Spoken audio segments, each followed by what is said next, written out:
I'm Trish Steinhelber. I've coordinated the Ag Nutrient Management Program at University of Maryland for a number of years. I think I'm on year 23 now. And we work, basically, we're funded by Interagency Memorandum of Understanding with Maryland Department of Agriculture to do the educational arm and the planned delivery arm, partially at least, for the state of Maryland. So we've got a lot of people here, a lot more than we've had in 3 or 4 years. And I'd like to know a little bit about you. I could tell some from your affiliation. How many people are here from a soil conservation district? Okay. And can I assume that most of you are here to get that Conservation Planner 2 thing? Yeah. Okay. Work towards Conservation Planner 2. This is one of the things you need. Okay. We had some NRCS people here. Are you here for a similar reason? Cross-training required by your job. Cross-training, NRCS? Yeah? Cross-training, they just want you to get this? Okay. Of those people, how many people will be reviewing nutrient management plans from the district? So you just need to know about them for your job? Okay. So how do you feel about being here? Gets paid. Okay. It's all right, huh? No, I don't mind. I need to learn. Okay, okay. Now we have a number of people without any affiliation. So how many people without affiliation, like you didn't put a company down? Okay, you a farmer? No, I'm just UMD alumni and looking for a job. Oh, okay, so you feel that it might help you find a job down the road. Okay, okay. Now I know we have at least one person who's gone through the certified farmer training and is going up to step 2, Raina. Anybody else? Anybody here that's gone through certified farmer? You have 2. Okay, so you're going to step up to a certified consultant. Okay, good. So now in terms of background, how many people in this room have had a soils class at some point in their life? I don't care when.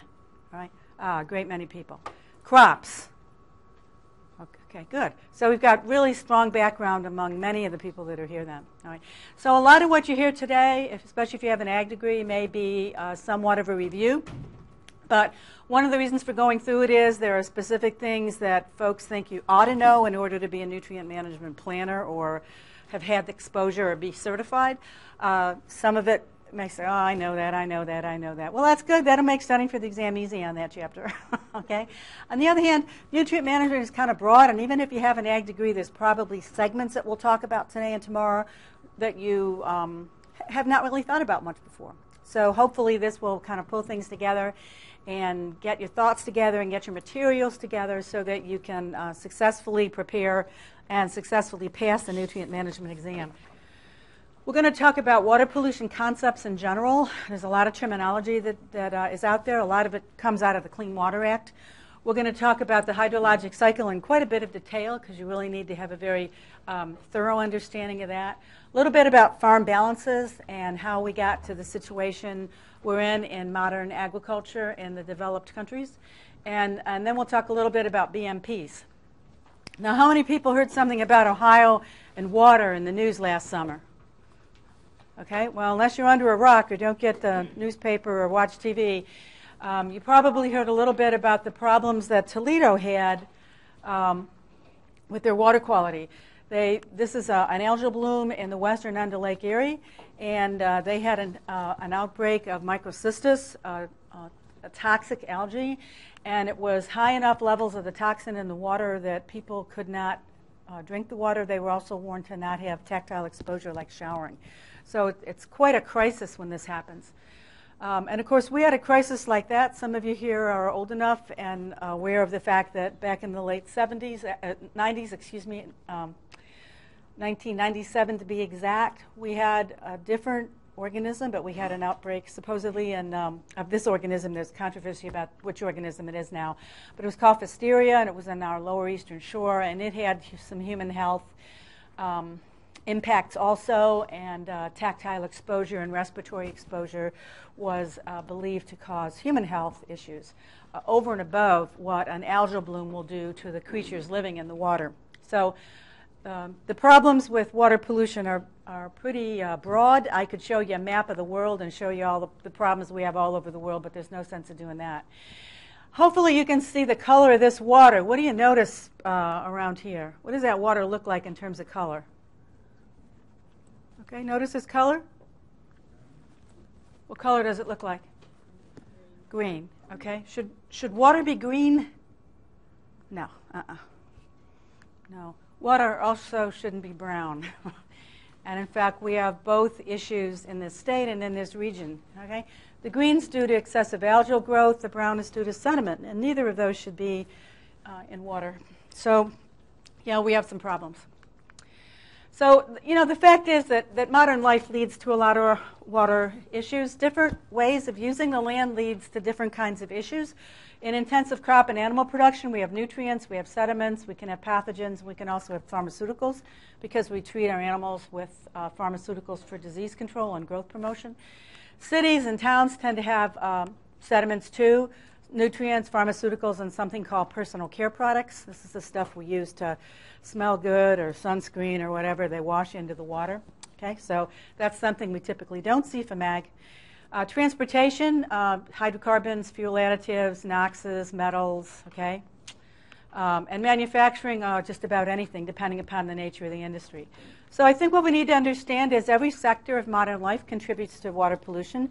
Maybe every sector doesn't contribute the same thing, but we all have a part in the water pollution that's out there.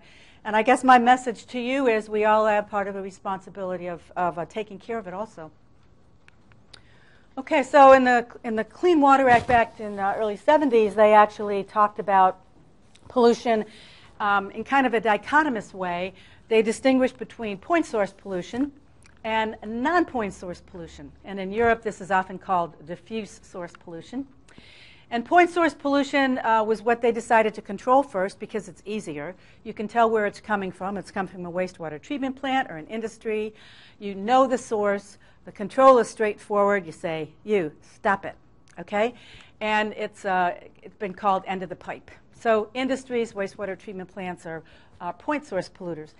And non-point source pollution was also mentioned and addressed to a lesser extent in that law, although the machinery was put in there to deal with it later. And this is the kind of pollution that arises over landscapes from various land uses, and it tends to be associated with rainfall events. Stuff gets washed over when it rains, which we've had a fair amount of later. So agriculture certainly is a potential non-point source pollution originator, as are towns and cities. A lot of stuff washes off streets and roads during rainfall events too. So stormwater kind of falls into here, into the non-point source pollution part. Okay, so is water quality impairment a serious problem in the U.S.? And I think we'd have to agree after looking at these statistics that it is.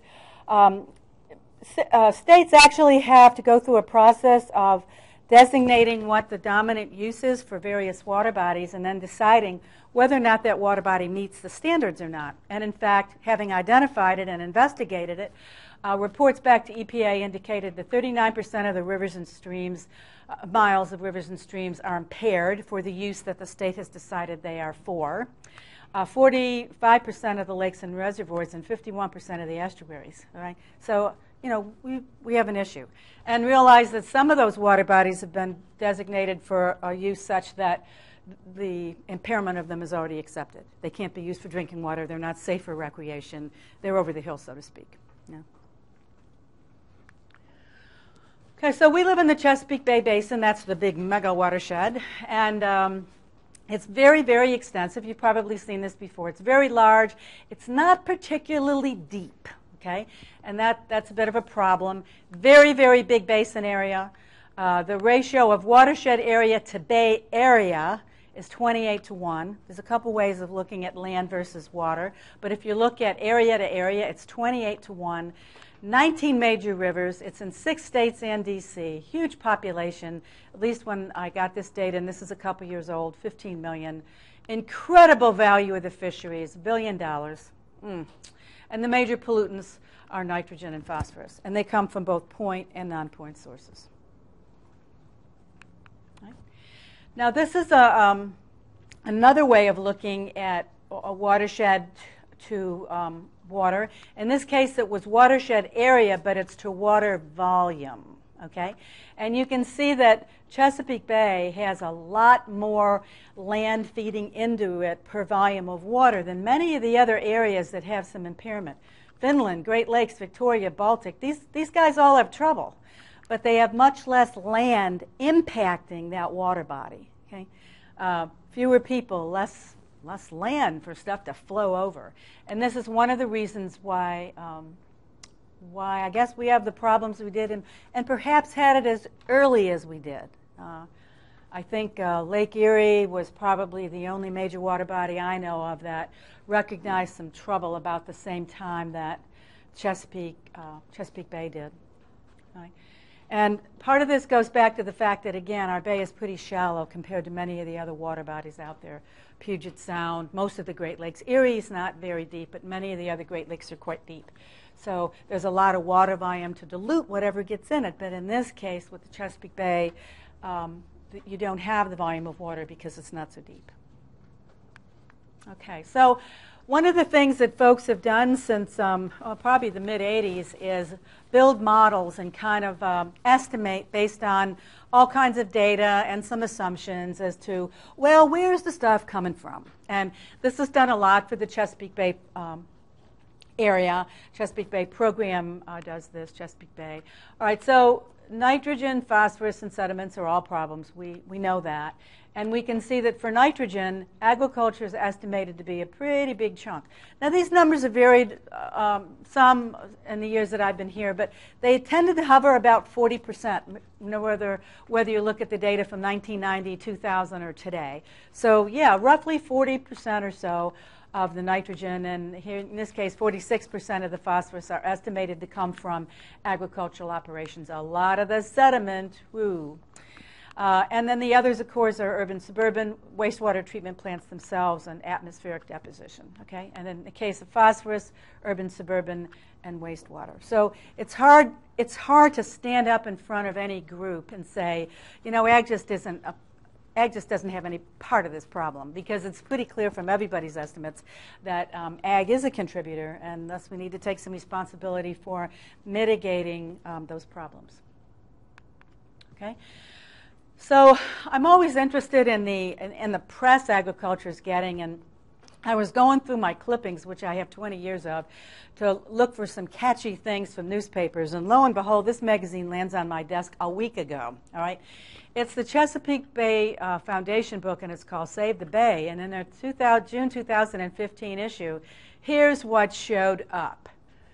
Let's talk about agriculture for the Chesapeake Clean Water Blueprint.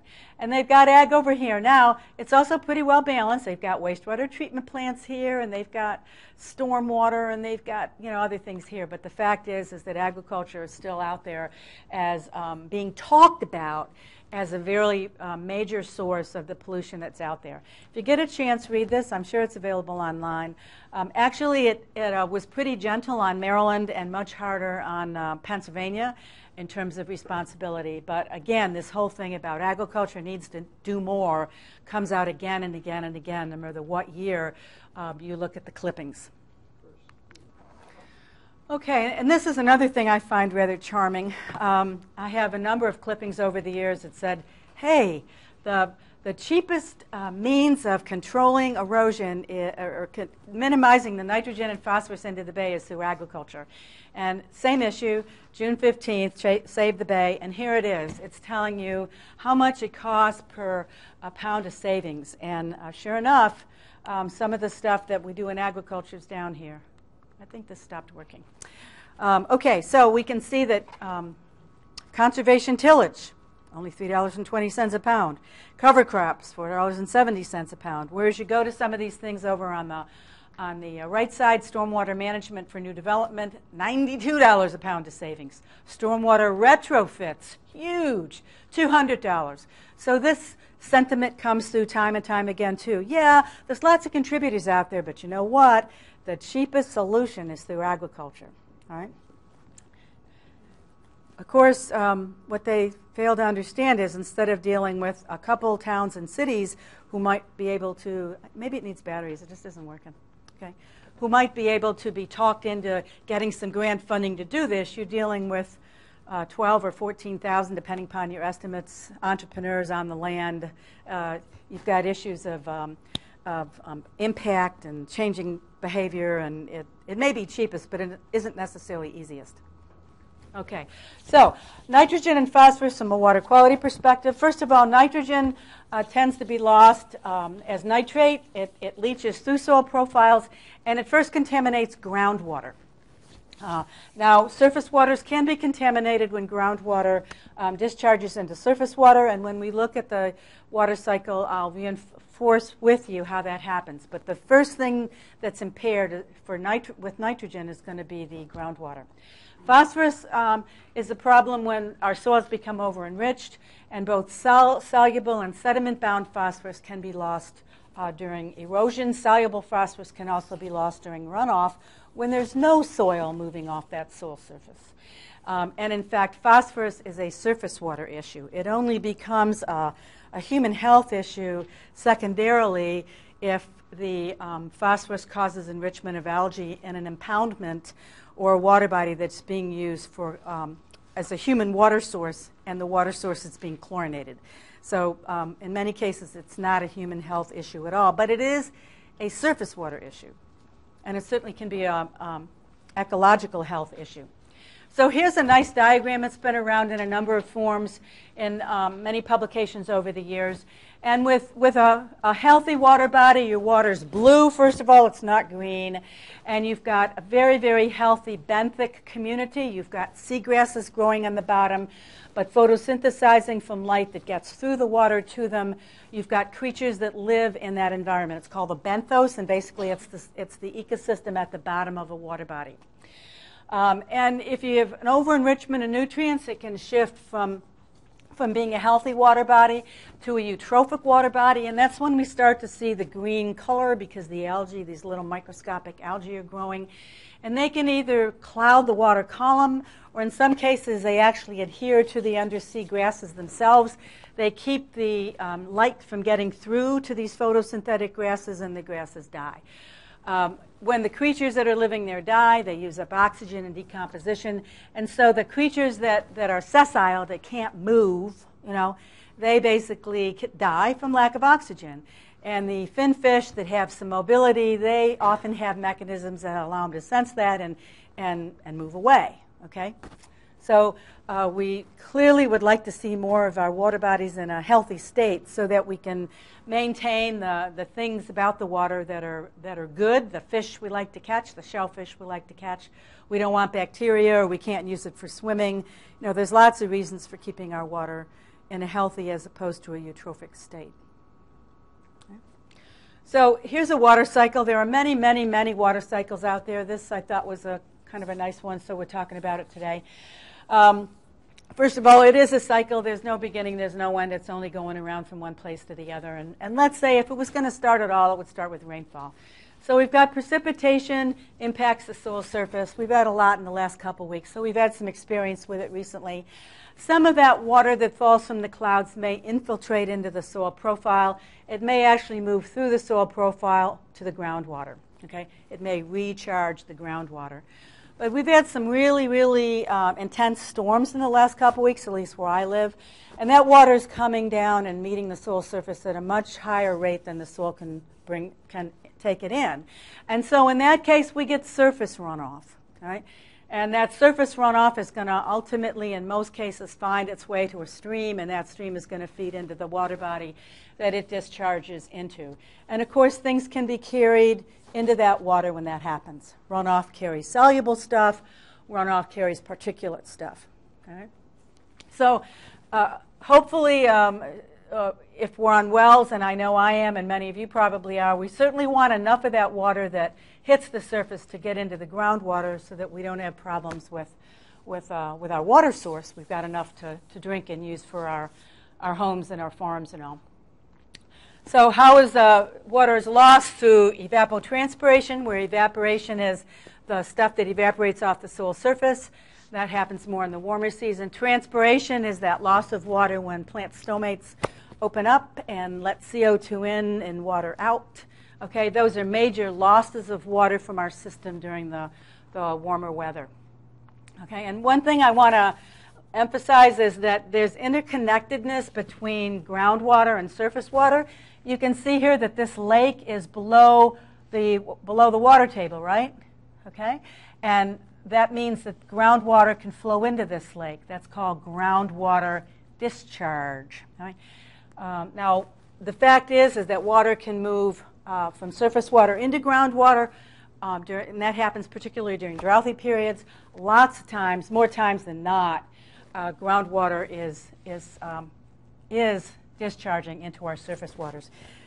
We may get a period of time in this summer when it hasn't rained for 5 or 6 or 7 days, and if you're out walking in the woods in a low area, you'll see that there's still water in the creek, right?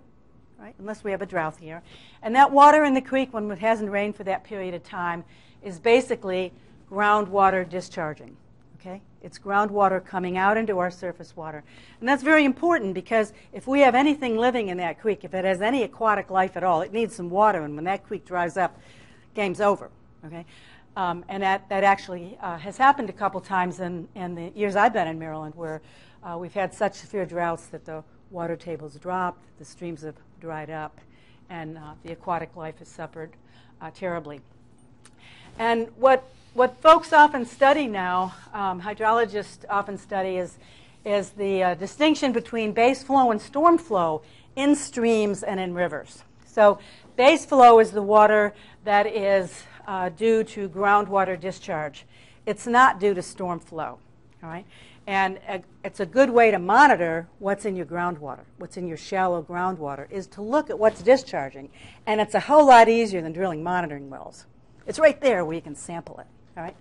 And then storm flow is that component of what's in a stream that has come over the land surface during a rainfall event when the precipitation exceeded the infiltration rate of your soil. Okay, and we'll come back and talk about some applications of this over the next couple of slides. Okay, so here's a hydrograph, I guess I could call, based on rainfall on the lower eastern shore that Jack Meisinger, a soil nitrogen chemist at USDA, put together. And so I want to distinguish between precipitation, which is the blue diamonds, potential evapotranspiration, which is the black lines, diamonds alternated with dashes, soil, and then drainage. Drainage, we could see that as leaching too. Another word for that, as I would use it today, would be leaching. And you can see in terms of potential evapotranspiration, okay, January and February we don't have much, right? It's cold, the sun isn't as strong, there's probably nothing actively living, so even potential evapotranspiration is very low. It starts to warm up, things start to green up, and potential evapotranspiration gets very, very high. One, if there's any bare soil surface, you're getting evaporation, and if there's any plants, they're transpiring. So your ET or your PET go way up before they peak and start to come down again as our plants senesce, as the sun isn't as strong, so there's not as much evaporation. Okay? So that's there, potential evapotranspiration. If there's water there to evaporate and to transpire, it will happen. If there's not, of course, it won't, and that's why it's called potential ET, not just ET. All right? So let's look at the precipitation, okay? Blue diamonds. Okay? Hovers near 4, a little less than 4, 4, a little less, roughly 4 más o menos inches a month. Now, this is a long-term average.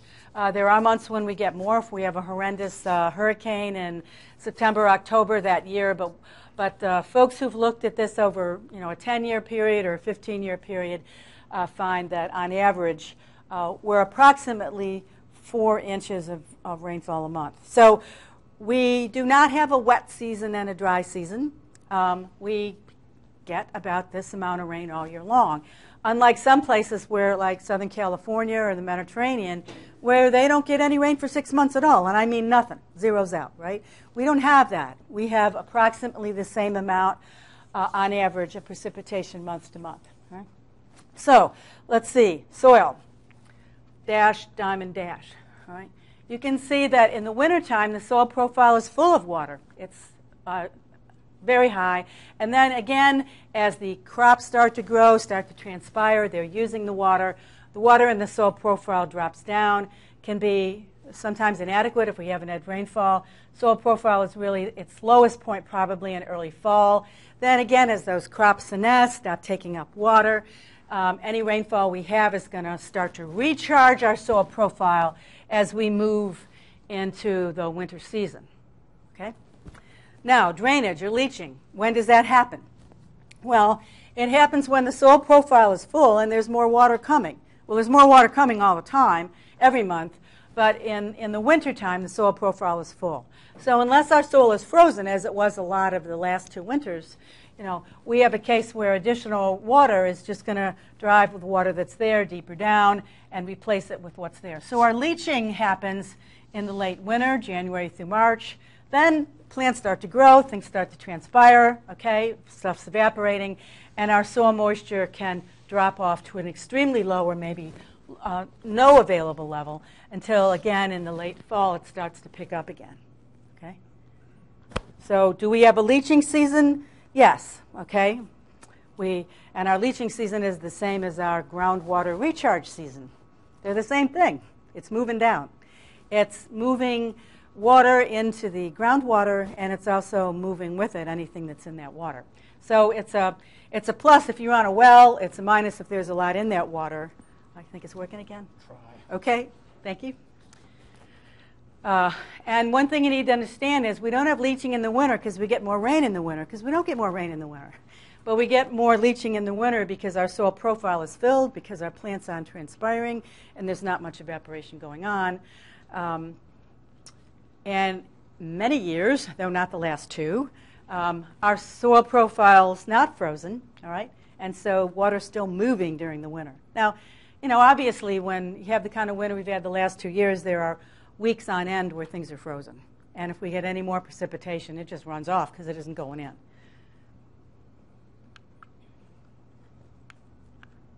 No, I don't think so. Okay. Okay, now this is another way of looking at that story I just told you. And this is a modification of a diagram I took out of a Cornell bulletin. But here we're looking at groundwater, and unfortunately they show it as waves. E is evaporation, R is rainfall, T is transpiration, P is percolation, moving through the soil profile, and SR is surface runoff. And May to August, so this would be our growing season, right? There's crops growing. Our evaporation is high because the sun is strong. If there's any water on the soil surface, it's going to evaporate. Transpiration is at a maximum because our crop is there. So our ET arrow is huge because we've got a growing crop on the soil. Our percolation, or that is the amount of water that's free to move down into the groundwater, is very small, and that's why we have a small arrow there. Rainfall, you can notice that R is the same. Their climate, like ours, is approximately the same amount of rainfall month to month. So R is the same at all 3 of these divisions. And our surface runoff arrow is pretty modest. And it's modest because we've got a lot of surface cover on that soil. We've got crop canopy cover and the residue that might fall to the ground. And so our surface is quite well protected. We don't get much surface runoff in the growing season. But then we move into our crops of senesced. They've probably been removed. Some of them have been harvested from the field entirely. ET is way down because we still may have evaporation from the soil surface, but the transpiration part of ET has dropped off as the crops senesced have been removed. A little bit more percolation, again, because there's not evapotranspiration happening, so water is free to move down. Rainfall is about the same, and now our surface runoff is a little higher because there's not as much protection on the soil surface. And if water's flowing, if water's hitting that soil surface, it's more likely to flow over the surface less impeded than it was during the summertime. And then we've got December to April, so this would be our winter and our very early spring. And, not much ET. Things aren't growing. A little bit of evaporation, but not much. Same amount of rainfall. Lots of surface runoff because we don't have protection. And a big percolation, okay, or leaching. Percolation is the movement of water through the soil profile. Big percolation here because it's not going anyplace else and the water's still coming behind it. So this, again, is another way of envisioning our groundwater recharge system and our leaching season. Now, this is a nice graph. I just had to show it to you. This is part of a very elaborate study with gobs and gobs and gobs of wonderful information in it. But this was done by some done by some folks at the Smithsonian Environmental Research Center down in Anne Arundel County. And they love to look at stuff at the watershed scale. So they in their study area, they had a watershed that was forested, predominantly forested, one that was pastured, one that had cropland, and then one that had mixed use. So it's probably got all, some developments, some of these others. And they distinguish between the base flow, the nitrogen, and this is for nitrogen, in the base flow as opposed to the storm flow.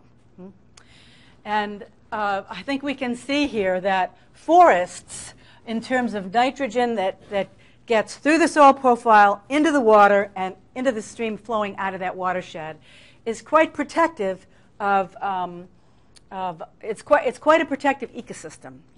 There's less water and there's less nitrogen in the base flow and less nitrogen in the storm flow than in that water than there is in any of the other land uses.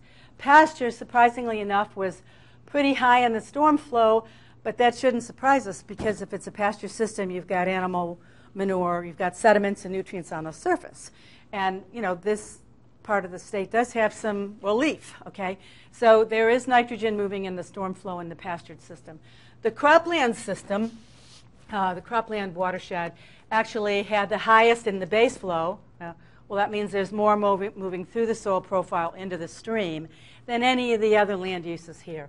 And the mixed one, yep, it's in between. Much more than forest, okay, but not as much as either cropland or pasture land.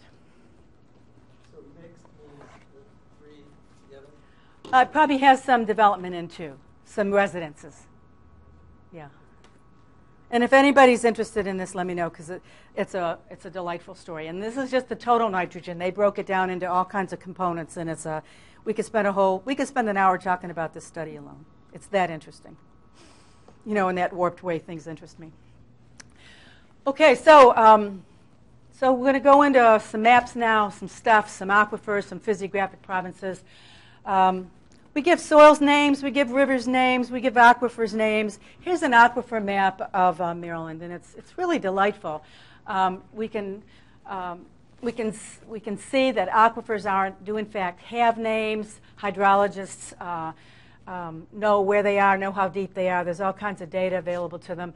This is a very interesting cross-section here. How many people here live on the Eastern Shore? Okay. Well, what you all need to understand is your recharge area probably up here on this side of the bay, even though the water you're getting is over here. Okay. So here's the bay right here, right? And so if you've got a well down here, the area of land that contributes stuff that potentially you don't want in your water is over here on this side of the bay. Very, very problematic in terms of protecting our groundwater resources. So our situation in the Eastern Shore is such that east of the fall line, our landforms are a whole succession of sediments from various geological ages. And some of them are very good as water-bearing strata. They're aquifers, and some of them are not. Some of them retard water flow. They're aquatards. But at some point, the folks that are over there that are helping you drill a well know what layer to be in order to get the kind of water use that a household would want. Right? West of the fall line, we're dealing with rock formations, various kinds of rock formations. And I've got a diagram in a minute that'll tell us a little bit more about that. Now, you are expected to know the physiographic provinces in Maryland. And this map looks quite similar to the aquifer map. But we've got the coastal plain. We've got the Piedmont. That's from the fall line up to the Blue Ridge. The Blue Ridge is a very narrow band of very resistant rocks. We have the ridges and valleys. And then finally, we have the Appalachian Plateaus. Your text, and I had a reference up to that in the beginning, does a wonderful job in about one page of that book telling you everything you want to know about it. But basically, we're dealing with parent material rock from the fall line west, and we're dealing with various sediments, or in some areas, some loessl caps on the Eastern Shore. So where is the water in the subsurface? Well, if you're in the coastal plain, it's in the spaces between the particles, all right, because they're sediments. Oh, there's rocks eventually, but depending upon where you are, it might be really deep. It's not so deep up in PG and Anne Arundel County, but it's thousands of feet when you get over towards the ocean. All right? So the water in your aquifer will be water between particles. In the Ridge and Valley and in the Piedmont, it's in fracture lines in those rocks. And that's why you may have heard that people had to drill more than one well before they got enough water. Well, maybe the first time they didn't hit a good network of fracture lines. It's kind of iffy drilling a well into a hard rock area with only fracture porosity. And then we have parts of Maryland, and this is parts of Frederick County, parts of Washington County, where the parent material is karst. And karst is intensively weathered limestone, and it has caves and channels, solution channels. And those solution channels can be anything from a couple of millimeters wide to big enough for you to walk through. All right? Areas in this country that have caves are part of karst topography.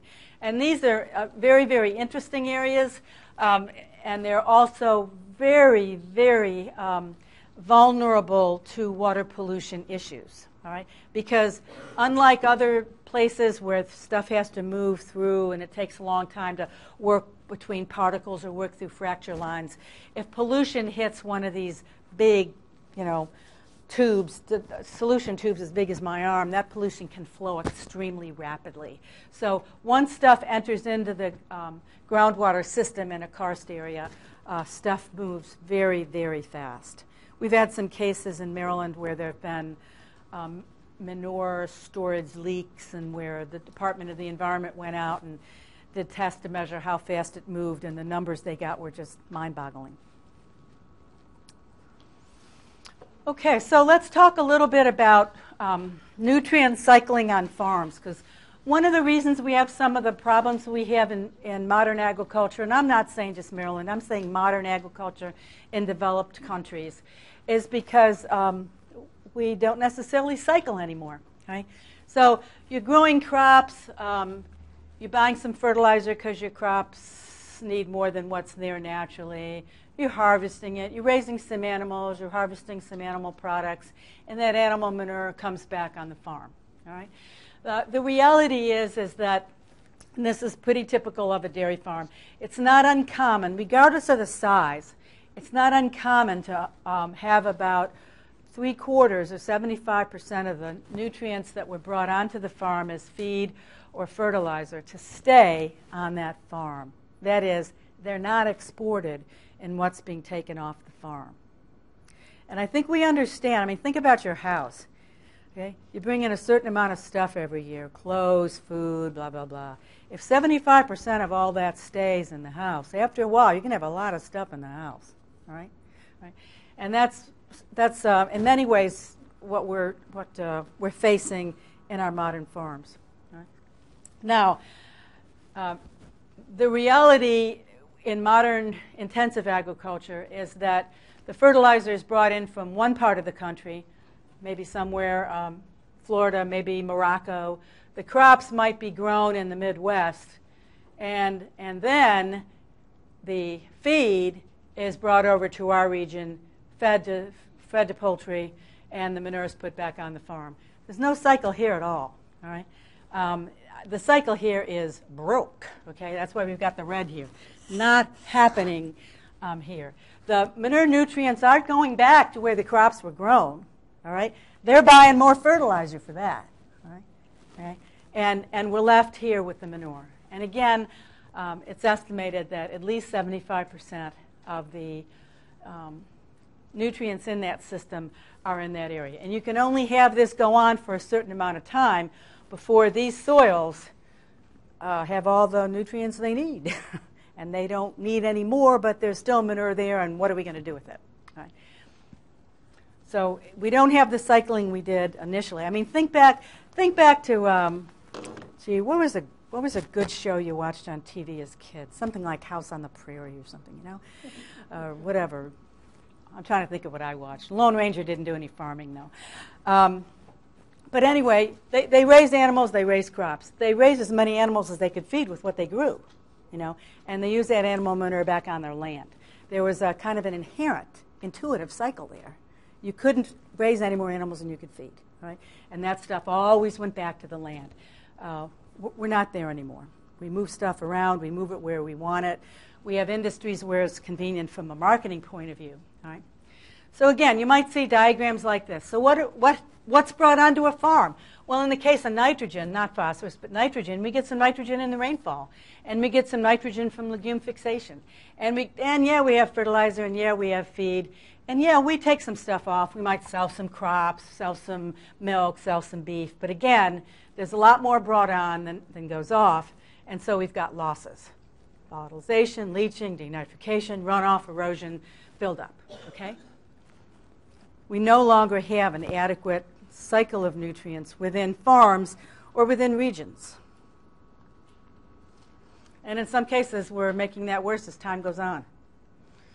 Like right now in Maryland, in the poultry industry, we already have a lot of manure. We're kind of concerned about what we're going to do with, and we're building more houses and bringing in more chickens and bringing in more feed, and it's just going to make the problem worse. So where does stuff come from? Well, if it's nitrogen, you can get some from the rain. If you're raising animals, you're feeding them, and they're defecating and urinating and leaving nutrients on the soil surface. You might be buying fertilizer. One way or another, nutrients are added to an agricultural system. How do they move? Well, some things move more readily through leaching. We know that the nitrate form of nitrogen, which is the dominant form in our soils, moves quite readily through soils. Phosphorus less so, but phosphorus does move downward under certain conditions. We might have tile drains, or we might have ditch drains, and that will kind of short-circuit the road to the groundwater and remove that stuff more quickly, remove the water and whatever is in it more quickly. We can also lose nutrients on the surface. This big brown arrow indicates that we're losing soil particles. That would be erosion. But we certainly need to understand that if we have a nutrient-enriched soil, the runoff itself, clear water running over a soil surface, no particles obvious, still can contain an enriched concentration of nutrients. And that's certainly the case we have in some of our soils in the Mid-Atlantic region and in Maryland. Okay, so how can we minimize ag-related pollution? Well, I think our first step really is to put on the nutrients at an appropriate rate, and that would be integrated in Maryland into a nutrient management plan. The whole idea is to look at all your nutrient sources, your animals, your fertilizer, whatever, and try to come up with a balance between try to put on what your crops need. Balance inputs with needs, okay? That's easier said than done with an animal manure where you get a mixed bag of stuff, so to speak, and you can't choose your nitrogen and your phosphorus. They come together, all right? We can also avoid manure usage on soils that are already over-enriched, particularly if those fields are near streams or rivers. And now there's a lot of BMPs we can use, but the fact is I think we need to start by not putting on any more than our crop needs, all right? And then layer things on top of that.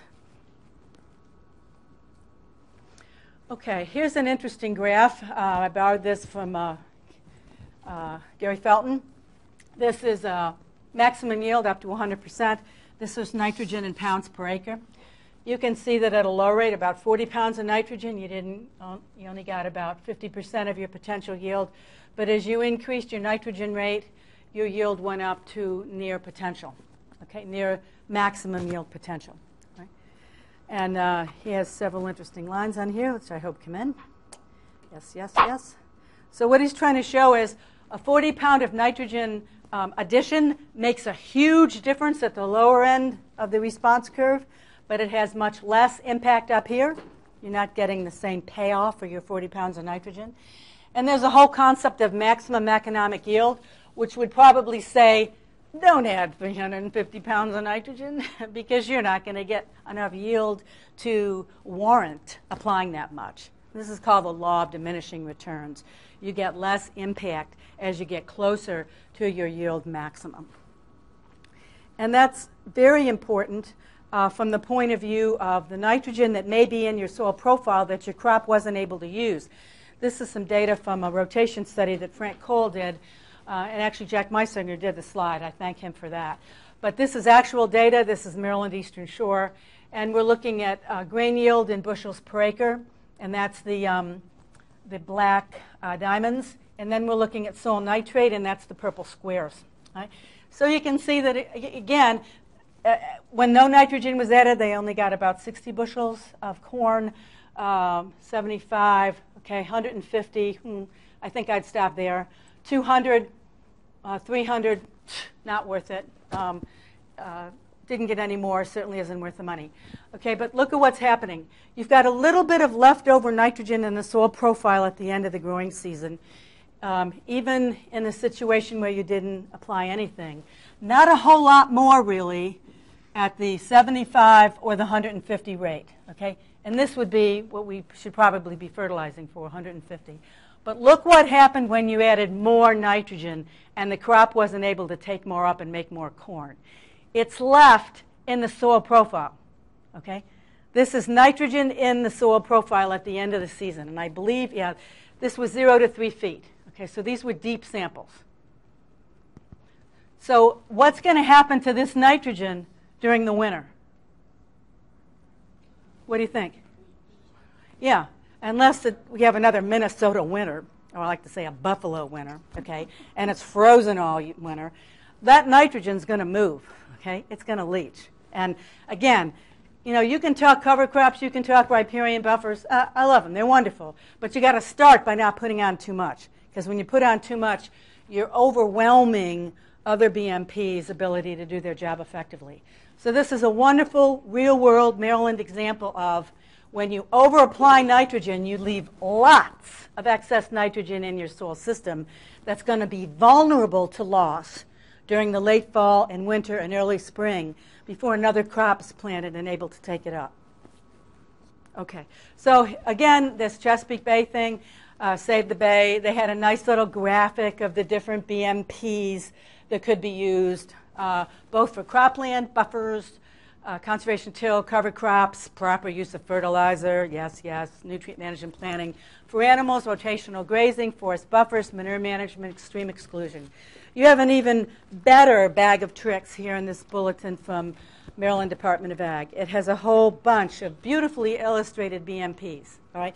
But my opinion is we need to start with good manure management and proper use of fertilizer. And that is we have to start with nutrient management plans where we look at what's already in our soil in terms of P and K, where we look at how much is in our animal manure, where we look at what we're going to grow, and we put on, as close as we can, the proper amount of manure and fertilizer, and then layer on BMPs after that. Then cover crops are very helpful and can work pretty effectively because they're not overwhelmed by what you left in the soil profile at the end of the growing season. Okay, any questions on this before I turn it over to the next speaker?